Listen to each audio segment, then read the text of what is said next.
Well, yesterday I hope that you understood most of what I said, because sometimes when I'm speaking English, I keep praying for people who are listening to me.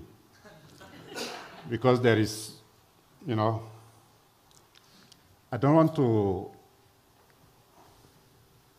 can I get, well, okay. I don't want to get into a situation like this. Hallo, technology. Das hier ist in meinem Sektor. Das hier ist das wichtigste Gerät des Küstenwächters. Das ist das Überlebensradar.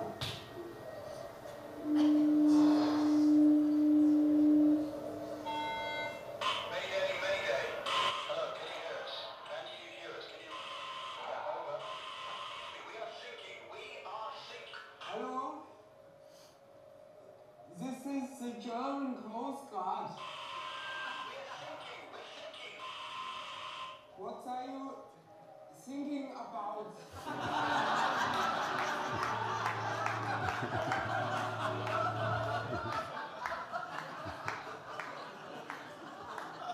It can happen. So I hope that when you listen to me, nothing like this is happening.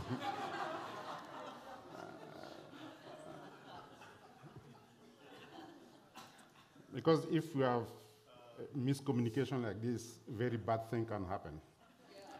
So, this morning we would like to share about joining God where He's at work, and joining Him and doing what He's doing. It is very important because in John 6, verse 44 and 45, Jesus said clearly that no one will come to him unless the Father draws him. And this is very important because for me it means that I can go in any community, I can do a lot of things, I can teach, preach, do everything. But if God is not at work, nothing will happen. I can be very eloquent, I can be, great speaker, that I am not. But if God is not at work, we will not be able to see disciple made. In some places, maybe we can have some clubs that we will call church, but there will be no disciples. And what we want to do is to make disciples. If you make disciples, you will get a church anyway.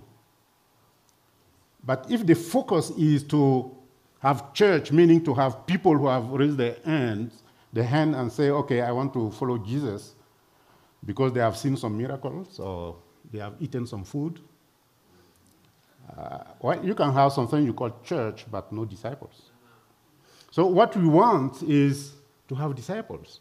So we want to see God drawing people to Christ. We want to see God touching life and bringing them into the kingdom.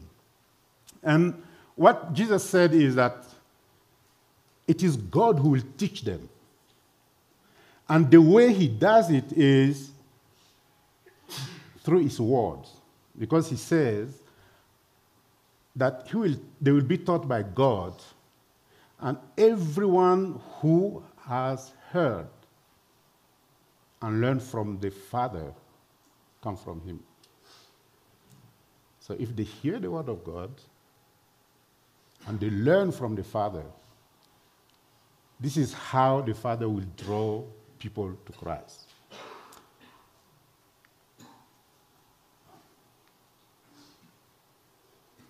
Well, it seems that this device doesn't agree with me this morning. Okay. So then the question for us is, okay, if it is God who is drawing people to Christ, what is my role as a disciple maker? What is my role as a missionary? What is my role in that process? One is I need to find out where God is at work. Because the idea is to join him so that he can use me. So I should find out where is he at work. And we do that, I will talk more about that, but it is a lot of prayer, and then engage in the communities, and look for the person of peace. Because the presence of the person of peace is the proof that God is at work in that community. 2, oh no, see too fast.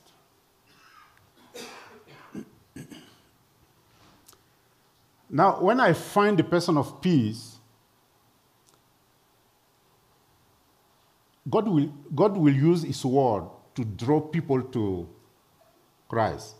So what I want to do is to expose the person of peace and his social network to the word of God, so that they will listen to God directly, so that they will hear from him directly. And we do that through what we call Discovery Bible Studies. And I will talk about that more. And then 3, while I'm doing that, I trust God that he will do what he said he will do. To speak to them through his word, to touch their heart, and to draw them to Christ. So when I start Discovery Bible Study with the person of peace and his social network, I have started the process of disciple making.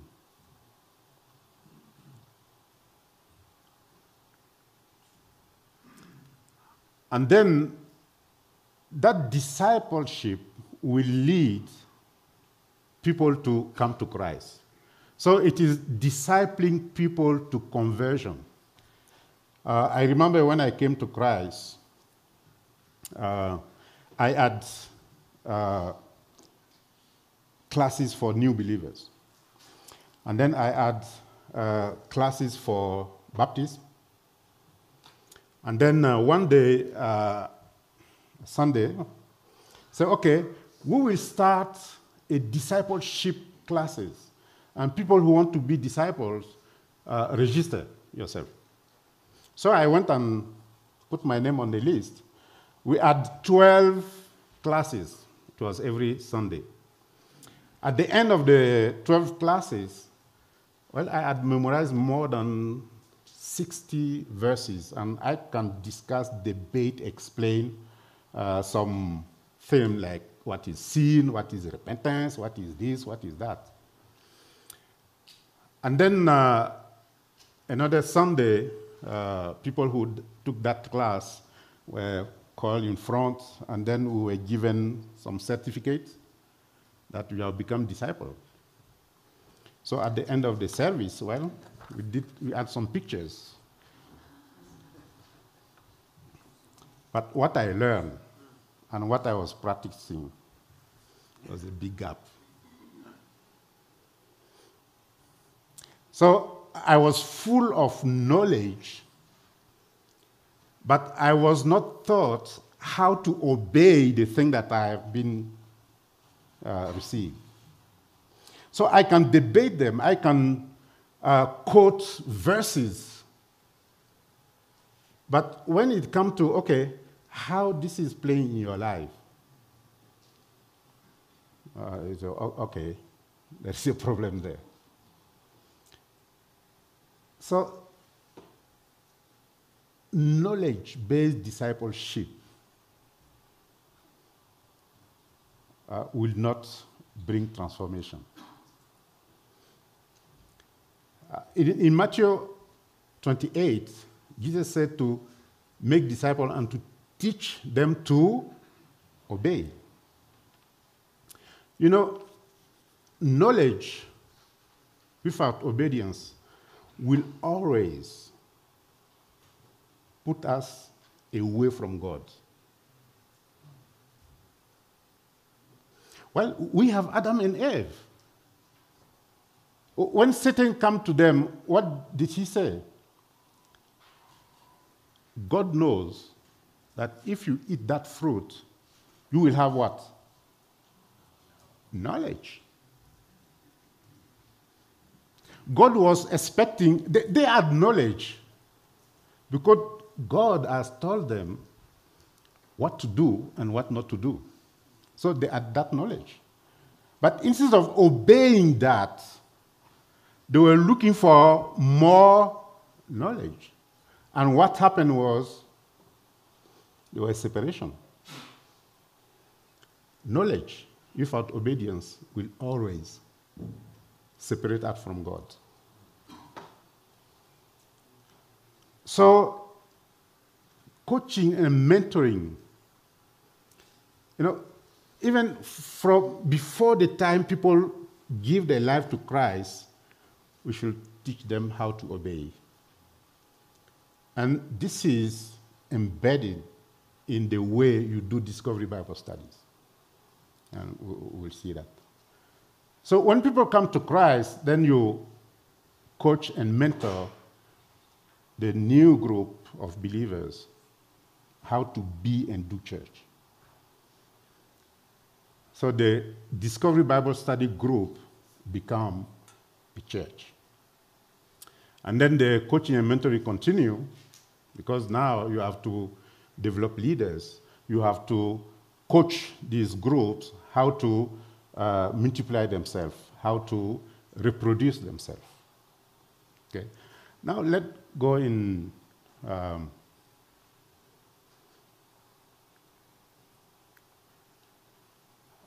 Let's look at Luke 10, the instruction that Jesus gave to the 72 when he sent them. We will not go through all of that, but just some key elements.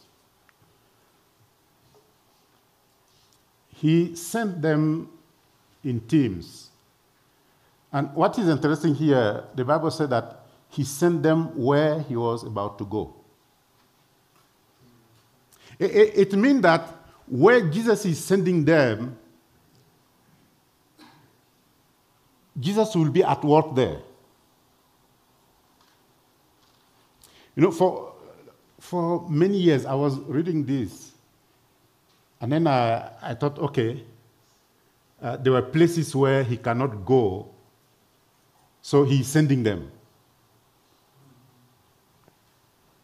But when you read the report that these disciples gave, Jesus was not physically there. But I think the Holy Spirit was there.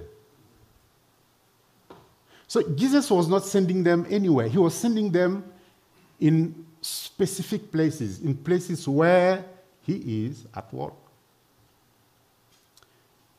This is why I said we need to find out where God is at work.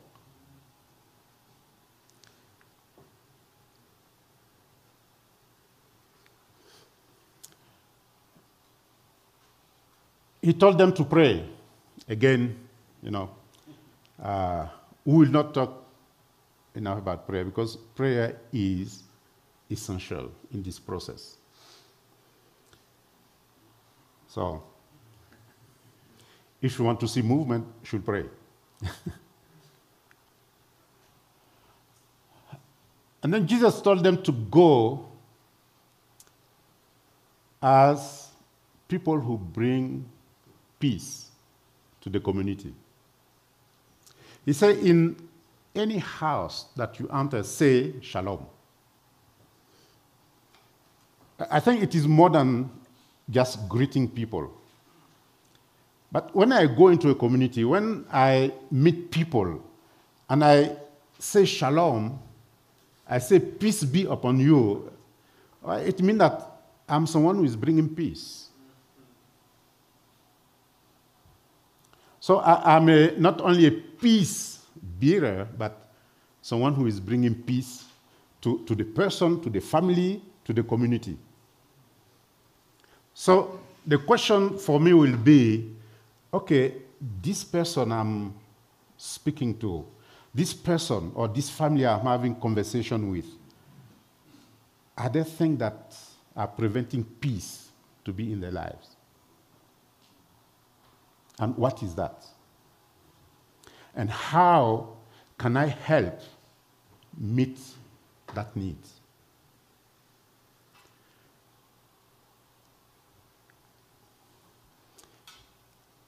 And then he said, look for the person of peace. So when I have access to a community, and I go in as someone who is bringing peace, and I have identified some need, and I'm helping people to meet that need. While I'm doing that, I'm looking for the person of peace. And we will see the example of the Samaritan woman. For a person of peace to reveal himself, because most of the time this is what happens. The person of peace in the community will reveal himself. You know, it will be easy if we go in the community and then Jesus open our eyes and then we see on the front here of people, person of peace, person of peace. It will be easy. But when, as you help people, as you have conversation with people, you show yourself as a spiritual person. When people see you as a spiritual person, the person of peace will reveal himself by the question that he will be asking. I will give several stories. Right now, I just want us to go through the key element. So look for the person of peace.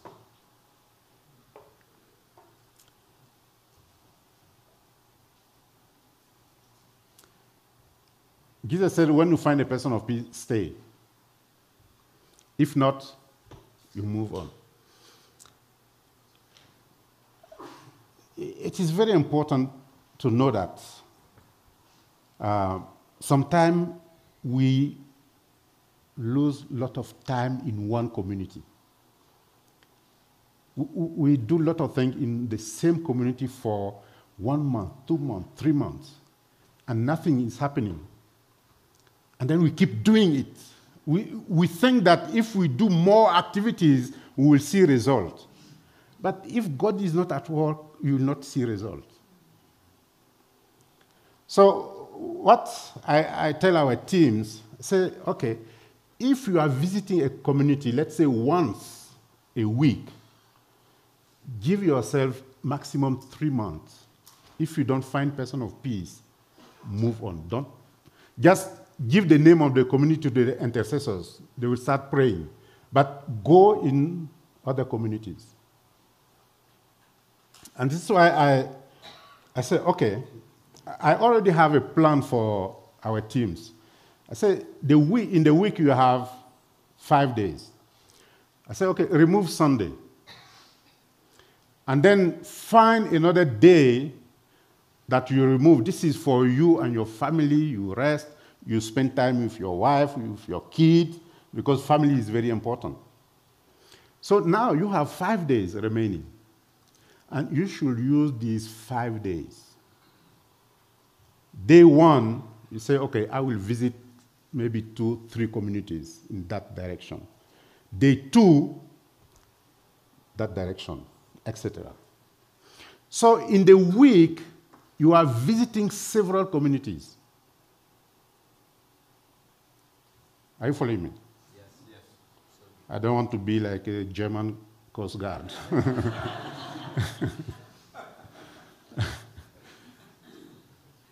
So let's say the community that you are visiting on day 1, well, if it is once a week, after 3 months, You don't find any person of peace to start Discovery Bible Study. Change. Visit other communities.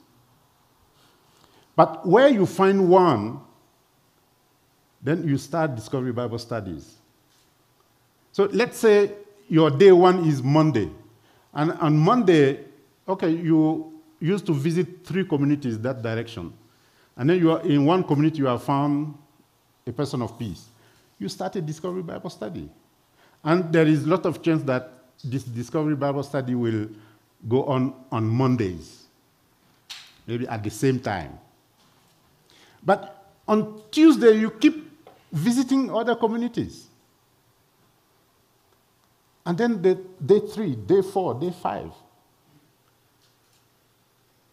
So a team of disciple makers, they can run simultaneously maybe 3 to 5 Discovery Bible Studies. And they can start 3 to 5 churches at the same time. Because they plan their week.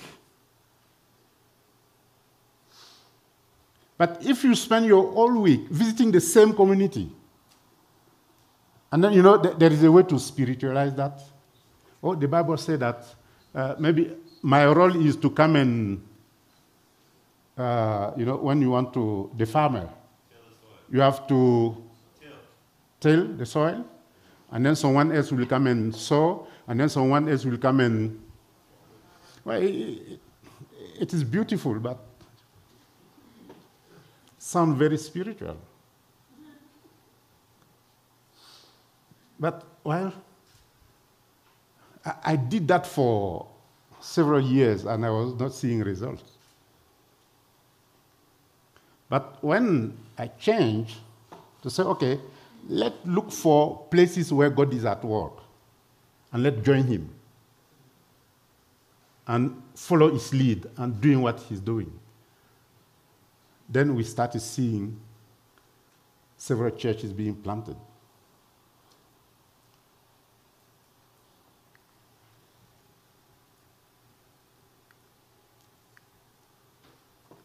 How to find a person of peace. So, how to find out where God is at work. The story of the Samaritan woman. You know the story, right? So we will not.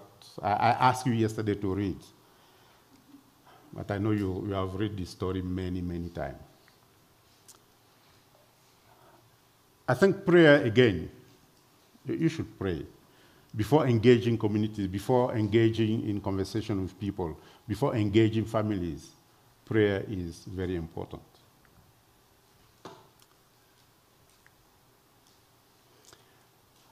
And then engage and meet people, meet the need. Let Jesus come, and he's sitting near the well, and then that woman come alone at the well. Why is she coming alone? Because she is hiding from other women. She doesn't have a good reputation in the community. So she's hiding. So she has a problem. She comes, and then Jesus engages her in a conversation. Say, give me some water. And then what she does is to, rise all the social, cultural, religious barriers. You are a man, I'm a woman. Why are you talking to me? You are a Jew, I'm a Samaritan. We are not supposed to talk together. So she is raising all the barriers. And then Jesus said, if you know who is asking you water to drink, you will ask him, because the water I have, if I give it to you, you will not need to come back here again.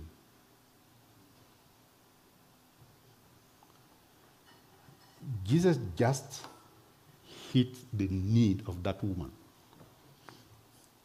If she can find a solution not to come to the well again, and not to risk of meeting the other woman, her problem is solved.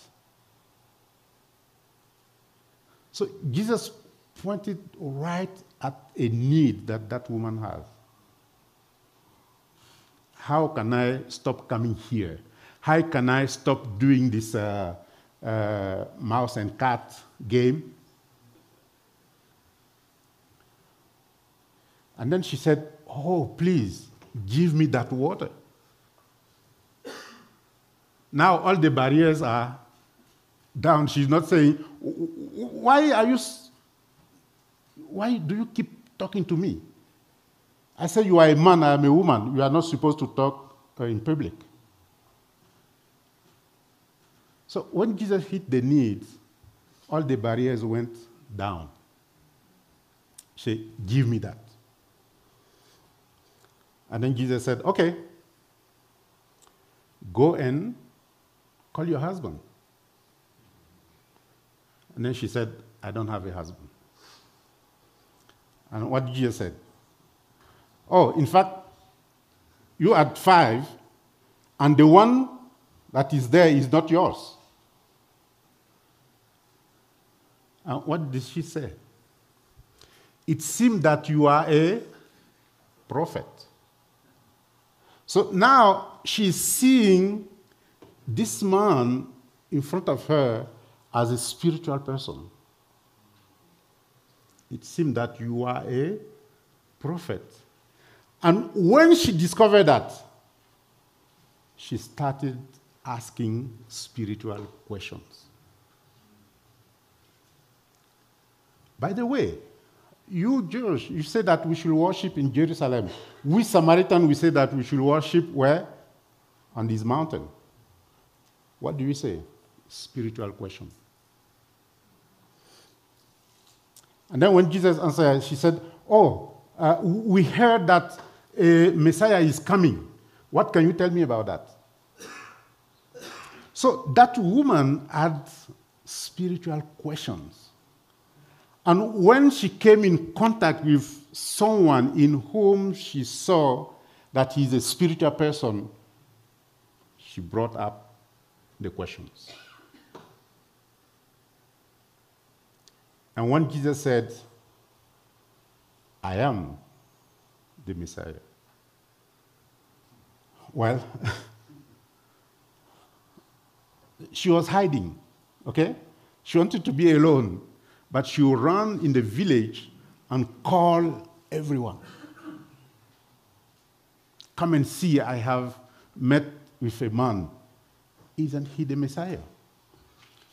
And all the people come and they listen to Jesus. You know, I think when people came and they were talking to Jesus and they accepted the message, I think she was going around and, and then what people said, it is not because of you, but we have heard ourselves. So she brought the whole community to Jesus, and they listened to Jesus, and they changed. Do you see the process? There are several stories of person of peace, and the Samaritan woman is, I like that story because it shows me how I should engage a community. And what should I do so that if there is a person of peace, he will reveal himself. Show yourself as a spiritual person. In Deuteronomy 6, verse 4 and 9, God showed Israel how to live. It is a very simple spiritual life, a lifestyle that shows people that you are a spiritual person. You say, love God. We don't have time to go through Deuteronomy 6, verse 4 and 9, but read it and read it again and ask yourself, okay, how will I apply everything that is said here. And when you do it simply, you will see that in any community you go, people will see you as a spiritual person. You know, I don't know here, but in Africa, when you go into a community and you stay there for maybe a week or two, even if you introduce yourself, you say, my name is Younoussa. In 1 week or 2 weeks, people will observe you and they will give you another name. It will happen. You know how to find out that name? Speak with children. Because in their homes, when they are talking about you, they will use not the name you gave them, but the name that they have given to you. And because the kids are listening, so ask them. They will tell you. And by that name, you will know how the community sees you.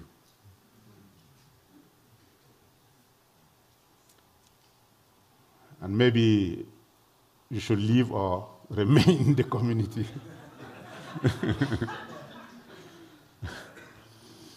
So, one example. I met a brother. We were talking, and then I was asking about his job, his workplace. And then he said, there are many people who are not Christian. I said, can you start a church? He said, no. I said, why? He gave me a list of things that, for him, prevent him to start a church. One of them was he has never been into a Bible school, he doesn't have money, and so on and so on. I said, you don't need all of that. So we talked, and Deuteronomy 6 was the passage that we discussed together. And then he said, no, I cannot do it. So he left. And then a few weeks later, he called me. He said, Younoussa, I have a group in my office that want to do Discovery Bible Study. How can I do that? And I said, oh, stop. You say you will not do it, and now you are saying that you have a group. Tell me what happened. And I said, okay, I decided to try. So I just changed, because I also told him that when people ask you, how are you doing? Instead of saying, I'm doing well, thank you, what about you? Just change that answer. And in your answer, just let the person know that you believe in God. That God does things in your life. And God speaks to you. And you obey. It will take the same time that you used to say, I'm doing well, thank you, and you. It will take the same time. How are you? Oh, I thank God because God takes care of me and my family. And then, short story. He said, I started doing that. It was awkward because it was bizarre. So when people ask me, how are you doing? I would say, oh, I praise God. God take care of me and my family. And by the way, when I was coming, there were very bad traffic. I thought I would be late. But I got in one place, and God helped me to find a space, and here I am on time. So God is good. And then one day he had his car, the tire went flat when he was coming. For people who know the cities in Africa, when your car broke on the road, just stop and you will see some kids coming from nowhere willing to help. So this is what happened. And that week, this was his story. Oh, when I was coming, the tire of my car went flat, and I didn't know what to do. And then suddenly I saw 3 kids. They just came and they said, okay, sir, can we help you? So they helped him, they changed the tire, and then he went to work. And then he said, God brought these kids so that they helped me. So he was using that in the office. And even people who used to not greet him, he will find a way during the day to go and greet them, expecting that they will ask him, how are you doing? And then he will tell you a story. And then he said one day he was sitting at his desk, and then a lady came, and then he said, you, every day God is doing this for me, God does this for me. Why he is not doing for us? Are you the only one that God loves in this office? And then he said, oh, no, God loves you. God loves everyone. So why? What can I do so that the thing that he's doing in your life, he will do it also for me? And then say, oh, we cannot use the working hour to talk about that. If you want, during lunch break, we can have a quick lunch and then come back here, and then we'll talk about that. And then she said, okay. And then he asked her, do you know among our colleagues here people who will be interested? And then she started pointing a finger to several people. You know, that lady there, she is always sad. She needs God. I heard that this man is beating his wife. He should come and listen also. And then he said, okay, can you invite them? And then she said, I will try. And she went, invited them. And then he found himself with 6 people, that lady and 5 other people, who said they are ready to have a quick lunch, come back in the office, and then discuss these issues. This is how he started a Discovery Bible Study in his office. And through the Discovery Bible Studies, he brought many of his colleagues to Christ. So it was just, showing yourself as a spiritual person. Sometimes, I know here in the US, say, okay, spiritual issue is private, so I don't want to. No. It is not private. Let people know that you love God, that God does things in your life. In the Starbucks, around coffee, anywhere, engage people in conversation and let them know. Don't give track, don't give, just conversation with people and let them see that you are a spiritual person. And then don't push, let them pull.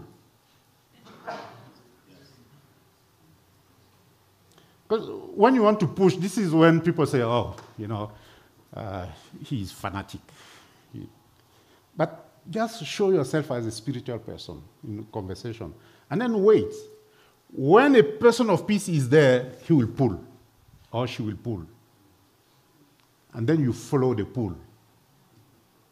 When you get one, tell yourself that in any community, each individual has a network, a social network, starting with his family, his friend, his colleagues. So when you get one person of peace, you have access to a network in the community. And when the person of peace invites a person from his network, that person has also another network. The network overlap, but they are not 100% the same.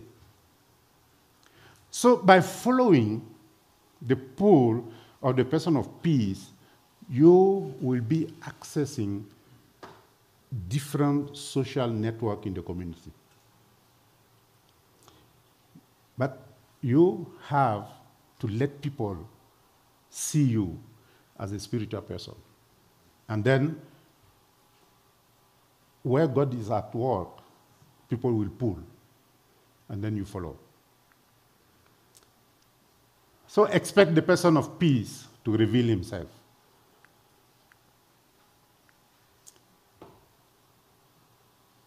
I would like to show a video here, but let me tell more stories.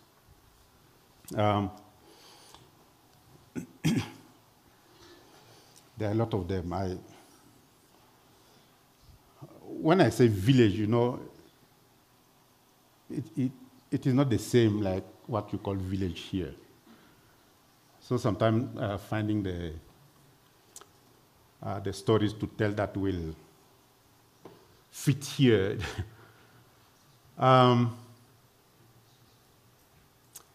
In some of the places, what we have done is to have what we call mobile shops. In Africa, when you go in the rural areas, you will find like a very vast area where there are many villages. And there will be one market that takes place once a week. And what happened during the week and during that day that the market is taking place, women will walk kilometers. Here you say miles. I cannot think in miles. I think in kilometers. This is why I have problem with the GPS here. Say in 1 mile, turn left. Say, okay, miles. Okay. So this was a need. And these women will walk kilometers to just go and buy a little salt, a little sugar, the thing that they used to cook. And then they will wait a week. And then we say, okay, what if the disciple makers, we buy bicycle for you? And then we put a box on the bicycle. And then they think that these women are going to buy once a week. We buy some, we put that in the box. And then every day you go in these villages to sell. And then, on the bike, there are always the thing that make kling-long, kling-long. We remove that. And then we put another one that does pa-hoo, pa-hoo.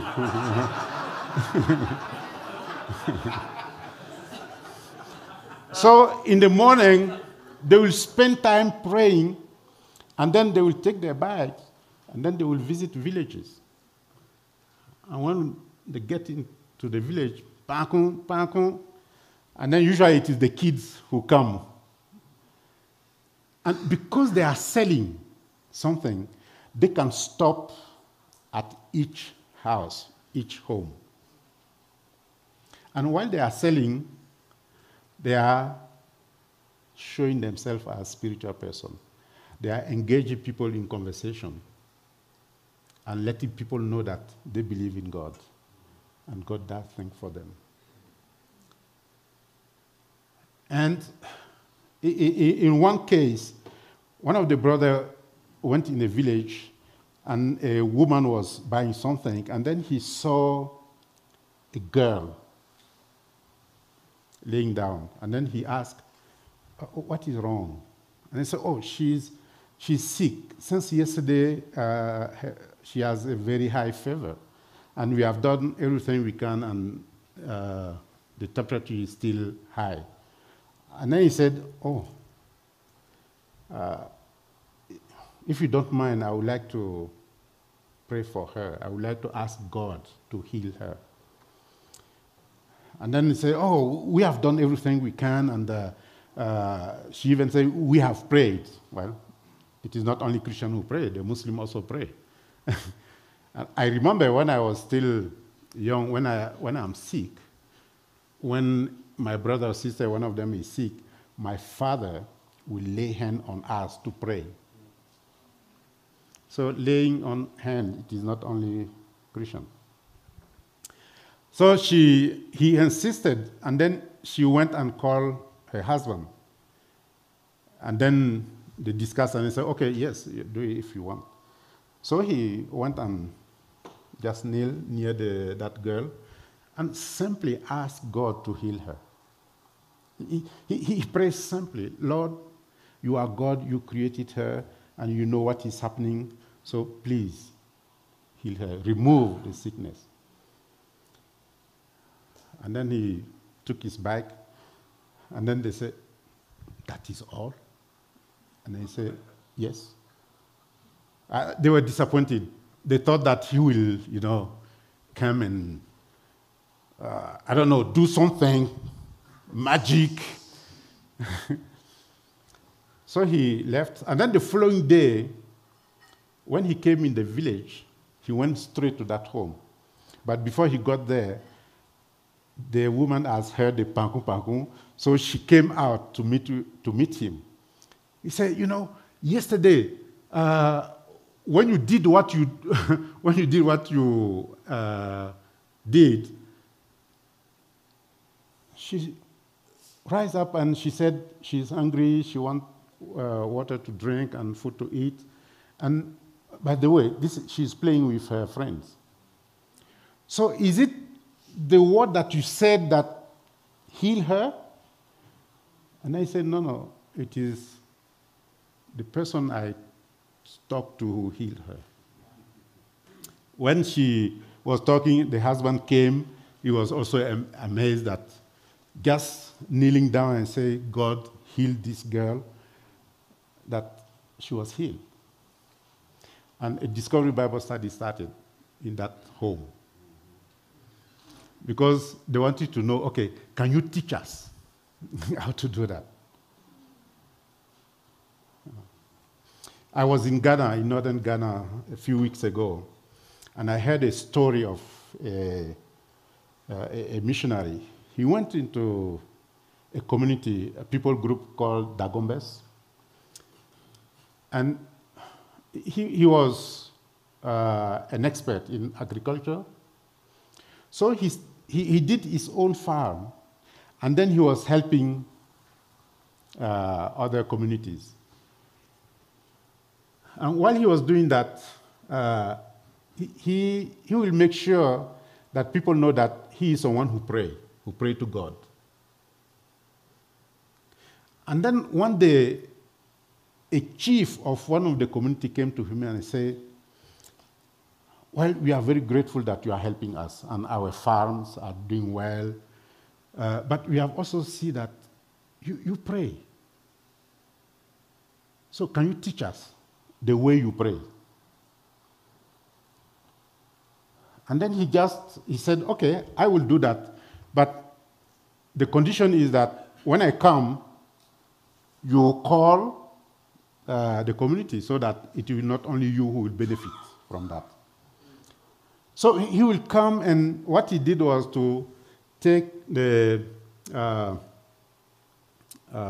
Lord Prayer, and then he goes through that for several weeks.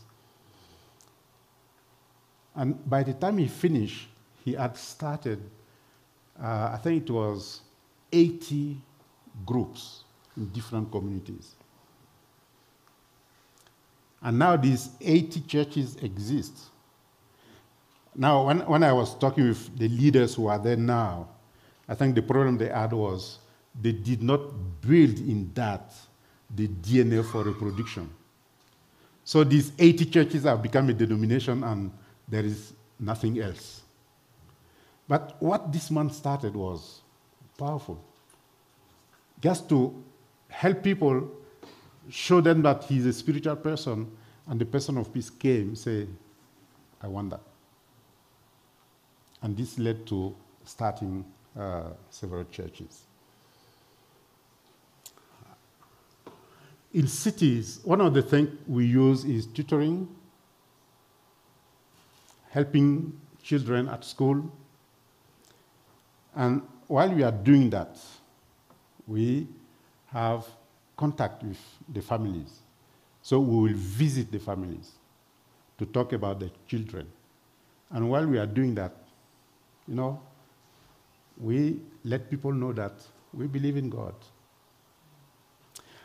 One day, my last boy, who is 12 now, but this was 3 years ago, he went to play at the park. We always teach our kids, if you are playing with your friends and one insults you or hit you, don't reply. just move. And then one day he came, and we found out that he has fight with someone, one of his friends. And that friend was bleeding. So I said, why did you do that? He said, no, Dad, I want to play basketball. And he came and he took the ball from me. So I left him. I went for soccer. And then he came again, he took the ball from me. So I didn't know what to do. And when I said, no, you took this. I want to keep this one. And then he hit me. And he was near me, so I don't know what happened, but my head went like this and hit his nose.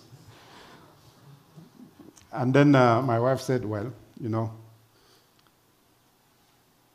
because you have done this, you know what to do. And then he said, yes, I will go and ask forgiveness. So he said, I will go with you.